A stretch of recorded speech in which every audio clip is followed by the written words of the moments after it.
This is a defended bachelor's thesis written by Wojciech Kearney at the Faculty of Humanities, Charles University, evaluated as excellent and completed under the supervision of Libor Prudký with Jana Kruzikova as the referee. The thesis was submitted within the Liberal Arts and Humanities program, specifically the Qualified Skills module, and was formally defended on the 20th of September 2006. It is written in Czech language, archived in the university's digital repository, and examines the religiosity of the Rainbow Family movement in relation to Czech value orientations. This 2006 sociology thesis, Religiosity of the Rainbow Family movement in the context of Czech value orientations, looks at the Rainbow Family, Duhová rodina, as a social movement and asks, what do its members believe, how spiritual are they, and how does this differ from ordinary Czechs and university students? Using questionnaires and interviews with people at rainbow gatherings, and comparing their answers with large national surveys, the author shows that rainbow people are generally more spiritual than the average Czech, but their spirituality is non-church, very individual and nature-focused. Many believe in some kind of higher power, life after death or reincarnation, but are skeptical toward traditional Christian ideas and institutions. In their life priorities they put friends, community and free time above work and politics, and treat religion more as personal inner growth and connectedness with nature and others than as belonging to a church. The paper argues that this group forms a distinct religious value type in Czech society, linked to counterculture and new religious movements, and illustrates broader changes in European religion from formal church faith to more fluid, individualized spirituality. The introduction explains that the thesis focuses on the Rainbow Family, an international countercultural group whose Czech members gather in nature for communal living, spirituality, and alternative lifestyles. Because this movement is hard to define, it's not a church, organization, or formal community, the author studies it as a social movement with its own values and spiritual practices. The main goal is to find out how the religious beliefs of Czech Rainbow Family members differ from those of the general Czech population and university students, and to describe the unique style of spirituality found within the group, which is often informal, nature-based, and individual rather than tied to institutions. To do this, the thesis uses a value orientation research method, comparing surveys and interviews to understand what Rainbow Family members consider important in life and how this shapes their approach to religion and spirituality. Studying religiosity in the context of value orientations explains how social scientists understand values, the things people consider important in life, and how these values shape behavior and beliefs.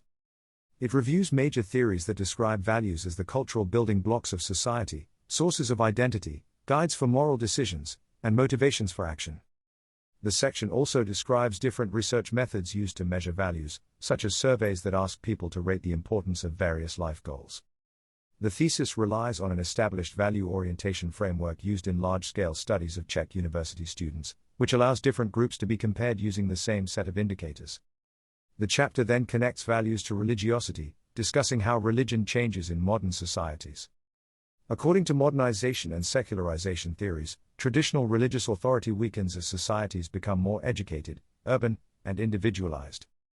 In the Czech Republic, data show especially low levels of traditional religious belief and participation, but also the rise of more personalized, non-institutional spirituality. This background helps frame the study's main question, how the religiosity of the Rainbow Family fits into the broader Czech pattern of declining church affiliation but increasing interest in alternative or individualized spiritual practices. The Rainbow Family movement, characteristics, value challenges, and aims paints a picture of the Rainbow Family as a loose, open community that grew out of the hippie era. It describes the group's basic idea, meeting in nature to live together for a while in a non-commercial, non-hierarchical way, with the goal of peace on earth and harmony among all people. Their gatherings are meant as a temporary model of a peaceful, cooperative society that rejects the usual Babylon of consumerism and rigid institutions. Membership is completely open, anyone who shows up and shares these ideals can be family. The chapter then uses social movement theory to make sense of the Rainbow Family. It explains that social movements need a collective identity, a shared feeling of we, and asks how this we is built here. In the Rainbow Family, that shared identity doesn't come from a leader or an organization, but from common experiences, camping together, cooking, singing, spiritual rituals, and a shared rejection of mainstream values. Religiosity plays a role as one of the glues of this identity, not as one strict religion, but as a shared sense of spirituality, connection with nature, and belief in some higher order or harmony that unites people. Finally, the section looks at the conflict and countercultural side of the movement and links it to new religious movements. The Rainbow Family is seen as part of the long line of 1960s counterculture, It rejects dominant norms like career centrism, rigid family roles, and blind obedience to authority, and searches for alternative ways of living. Spiritually, it overlaps with New Age ideas, environmental spirituality, neo-paganism, shamanism, and other new or alternative religious currents, for example, eco-spirituality, deep ecology, and nature-based rituals.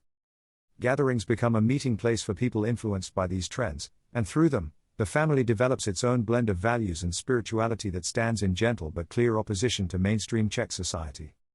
Religiosity of Rainbow family members explains how the research was actually done. The author uses existing large surveys on Czech values and religiosity, covering the general population and university students, and then creates a smaller, targeted questionnaire, probe, for Czech members of the Rainbow family, using the same value and religiosity questions so their answers can be directly compared.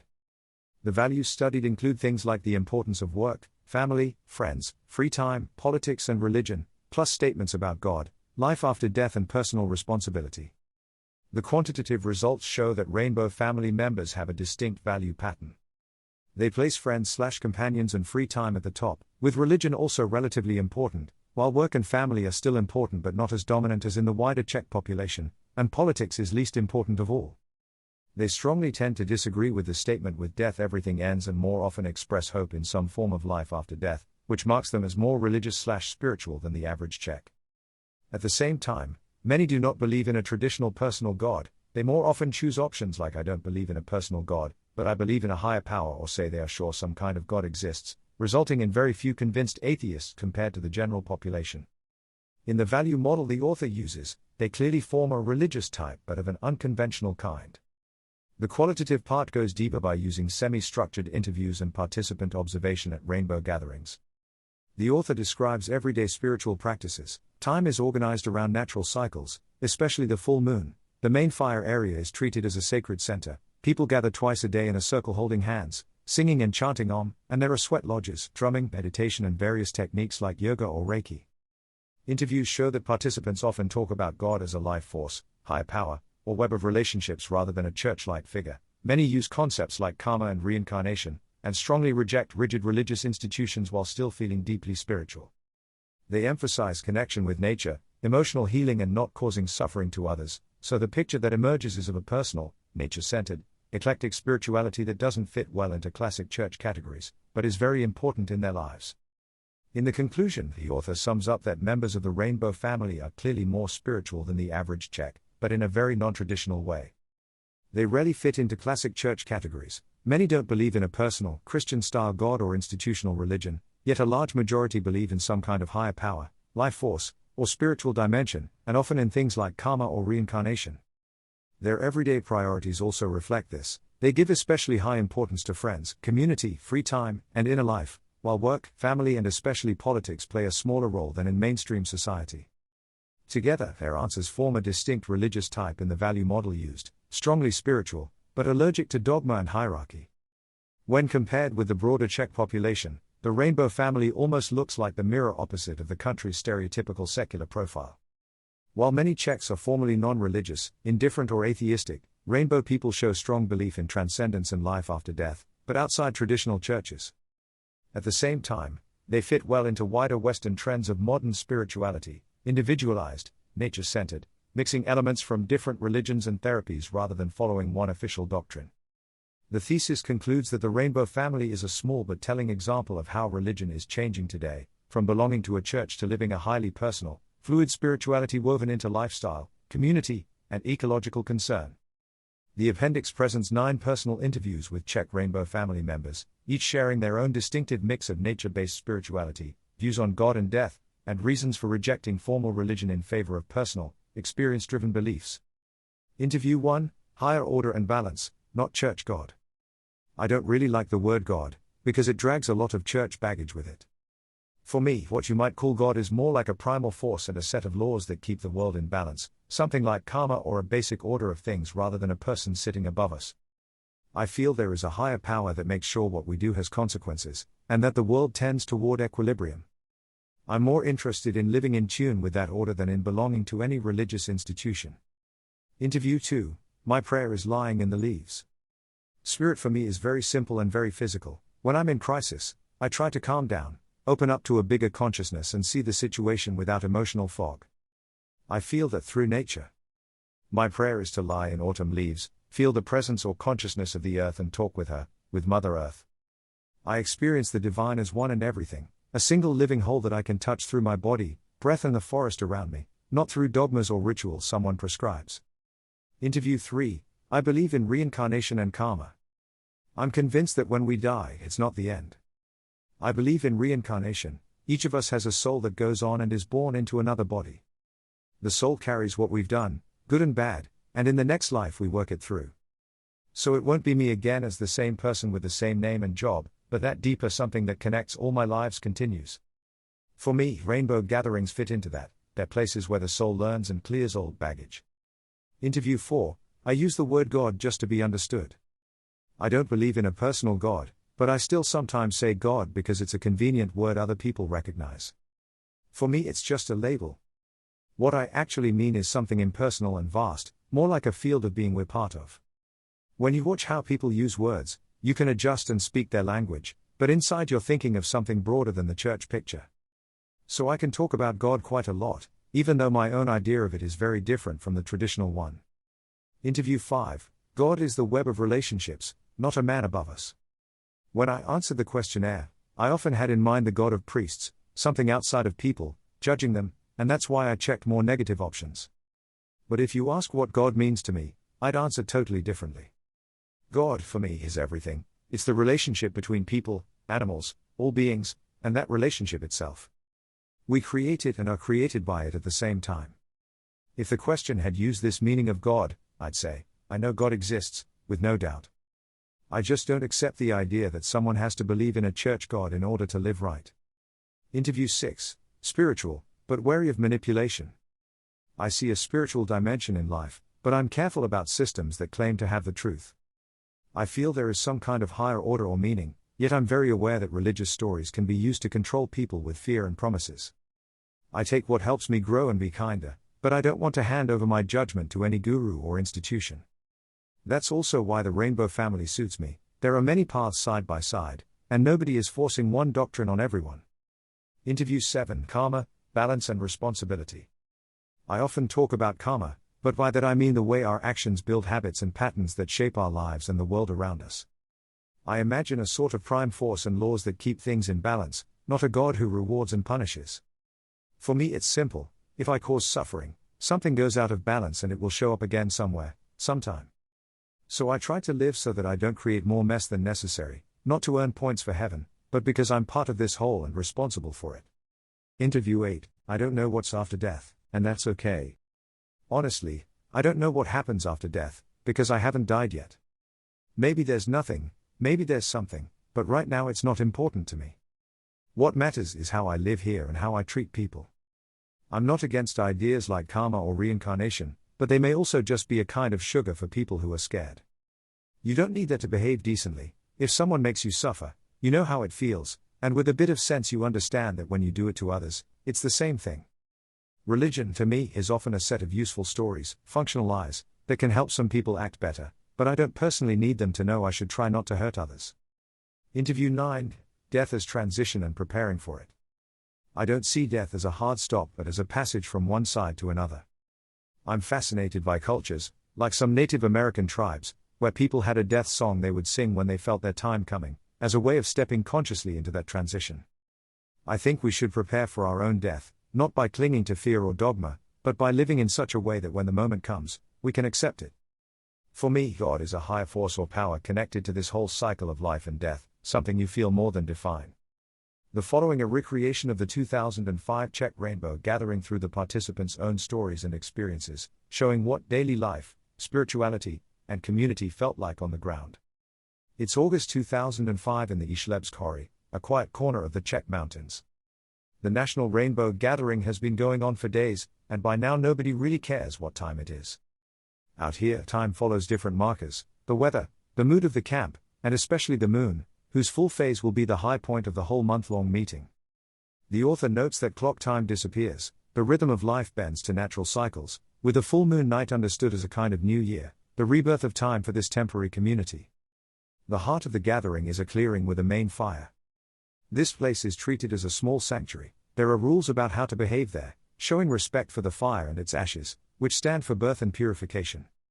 Twice a day, people drift in from their tents and hammocks, gather around the fire in a big circle, hold hands, and sing simple songs that almost everyone knows.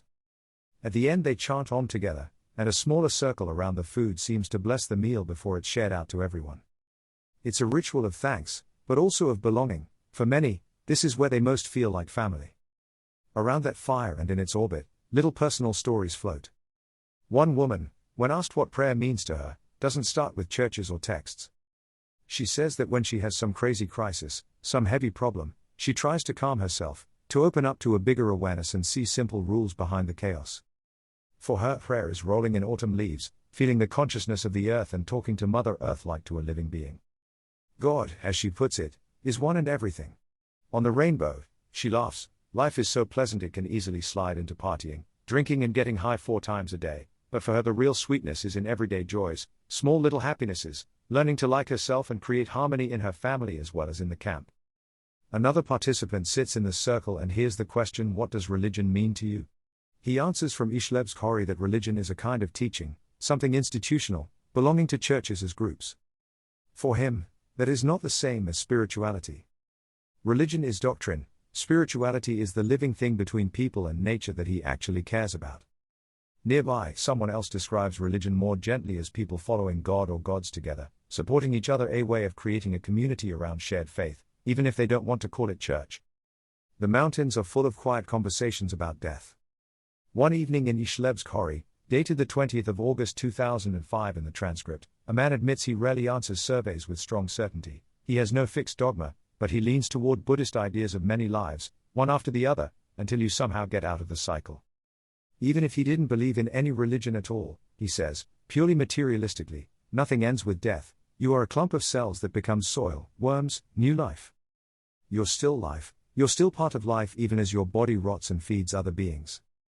A little later, another rainbow person gives a more personal twist. She's sure the soul goes on, that we're reborn and carry our good and bad deeds as a kind of load into the next life. Her current self, Hannah, a seamstress, is just one episode in a chain of lives tied together by a single soul.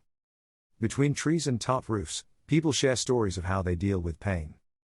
One man tells of working in a hospice and how, after a week among dying people, he had to run to a pub, drink and talk it all out just to manage. Later, his former Buddhist teacher told him that constantly vomiting out experience can mean never digesting it, like eating, throwing it up, and staying empty instead of letting the food turn into nourishment. If he can hold the experience inside long enough to digest it, the bad parts will still leave, but he will be changed by it. It's a vivid image for how many here see their spiritual path. Friends can help, but in the end, each person has to do their own inner work. Daily life in the camp mixes the ordinary and the sacred. There's the practical business of getting firewood. One interviewee uses the simple example, if I don't have the strength to cut enough wood for winter, friends can help with that, as a way of explaining how others can share external problems, while inner psychological issues must ultimately be faced by oneself. There's cooking, washing, passing around cups of tea. But there are also sweat lodge Indian saunas, drumming in rhythms that push people toward trance, yoga and Reiki sessions, and little sacred spots set aside for meditation where drinking and smoking are not allowed. On bigger gatherings these special spaces multiply, but even here, on the smaller Czech meeting, the pattern is the same, a patchwork of shamanic, Eastern and self-invented practices, all framed by an unspoken rule of respect for the place and for each other. Sitting in the circle, one woman is asked what the daily crew, the big ring of people at the fire, means to her. She answers simply, an experience, a pleasant experience. Connection. Another explains that when she faces problems, she always consults a circle of friends. She needs their feedback, but she knows experience can't be transferred, so in the end everyone decides for themselves. The rainbow gathering makes that visible, dozens of individual paths meeting in one valley, people checking in with each other, then wandering off again to wrestle with their own inner questions. The author's own presence is woven through all this.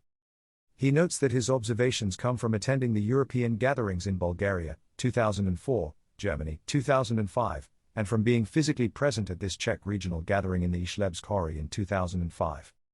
From that vantage point, the Rainbow family is not a church or sect but a temporary village where time stops, money disappears, and the usual rigid borders between religious and everyday life blur.